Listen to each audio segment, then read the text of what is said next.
tu veux, tu peux courir très vite, il n'y a personne.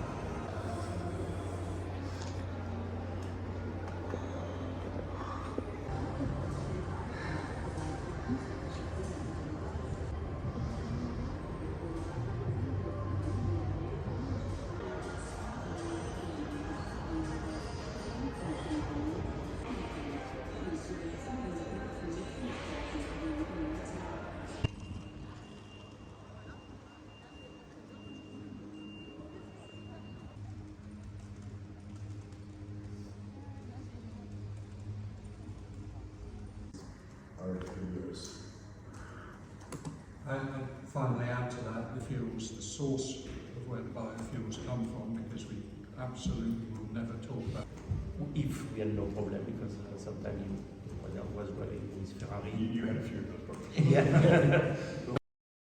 One thing I want to make absolutely clear is that we're not anti-electric vehicles. I think in the right environment, the electric vehicle is actually the better answer, but it's not the best answer when you need a lot of power. And, I don't think that we need to fight electric vehicles. We don't need to fight electric racing or anything like that.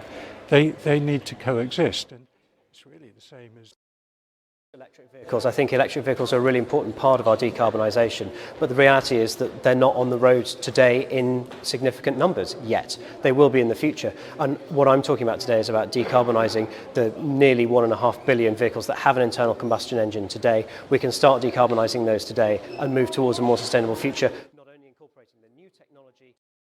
We share the same goal. We want to reach carbon neutrality by 2050, but what we are fighting about is not the goal itself, but the way how we can reach the goal.